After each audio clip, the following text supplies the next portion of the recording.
travel quite a bit for work. And every time I leave the house, my daughter, Elliot, she always says something to me. She always says, "Make the most of this trip, Daddy. Make the most of this trip." It's pretty good advice. So I was on a plane to Florida recently, and I was able to get on board and get seated early. Now, I'm a frequent flyer, and there are definite advantages to getting on early. More overhead space, time to get settled in, no crowds to fight through to get to my seat. I like this little privilege that I've acquired from flying so many miles over the years. One distinct disadvantage, though, is that I'm an aisle seat guy. I like being able to have easy access to walk around during the flight. And as an aisle seat guy who gets seated early, you have to deal with all the people with backpacks who aren't aware of the fact that as they walk down the aisle, they're whacking every seated passenger in their head with their giant packs. I could give a whole sermon. On that. It gets me a little worked up, but that's not today's message. Back to my point. So I'm on board early, and I'm watching folks walk down the aisle, heading back to their own seats. And that's when I got to see one of my favorite things. A kid, a tiny little toddler walking down the center of the plane, following his dad real close, eyes huge as he takes in the weird and wonderful magic of air travel. I lock eyes with this little guy for a minute. He sees me, just starts smiling so big. We keep our eyes locked for a few moments. I'm doing some weird little thing with my eyebrows, trying to make him laugh. He giggles, and then that's it. Just a little moment, but I loved it. Imagine being a 3-year-old about to take your first flight. Imagine the sights and smells and sounds, the faces, the colors, the lights, the anticipation, the excitement, the magic, the enchantment. There's this kind of random little passage in Matthew's gospel. It's like a non sequitur that is only 3 verses long.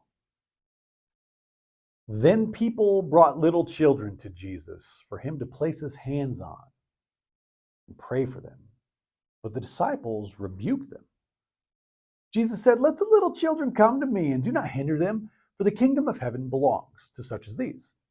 When he had placed his hands on them, he went on from there. And that's it. That's the whole passage.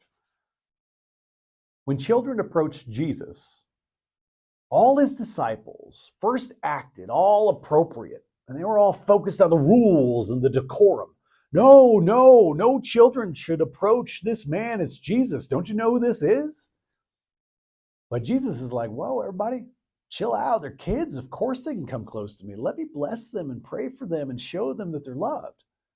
I just love that. Jesus admonishes those who would ruin the day of an innocent kid. Kind of reminds me of little kids at an airport. See, this little story about the kids and Jesus takes place as Jesus and the disciples are really, really busy. They're rushing around Judea and preaching and healing people. They're getting asked questions and they're getting stopped by everyone who wants to get a little bit of time with them. They're being interrupted and rushed constantly. While the disciples are focused on rushing to the next stop, focused on their itinerary and making sure they keep the schedule moving, Jesus doesn't care about any of that stuff. Jesus shuns the decorum and the unwritten rules and the schedule and the tasks. He rejects all that minutia in favor of a moment of enchantment for these kids. I certainly know that when I'm traveling, when I'm rushing through an airport, when I'm frustrated by TSA agents, when I'm hungry or hangry or hurried or hustling, I miss out on the enchantment. I forget to soak in the wonder of air travel. I fail to notice the bright eyes of little kids who are excited to do all this stuff for the first time. I fumble countless opportunities to connect with strangers, to wonder about stories, and to delight in the stew of humanity that an airport provides. I want to be the little kid again. I want to make eye contact with a stranger and let it fill me with joy. I want to sense the magic and energy all around me. I want to be enchanted by every face I see. Because as it turns out, this trip on Earth that we get here might be all we get. And I want to make the most of this trip. By the way, welcome to Between, the most open church on earth. Our church has no walls or steeple. It has no doctrine or religious requirement. Our church is created in the space between you and every person you encounter. The way you fill that space is what makes it real. And you, my friend, are welcome here. At Between, we welcome and affirm everyone.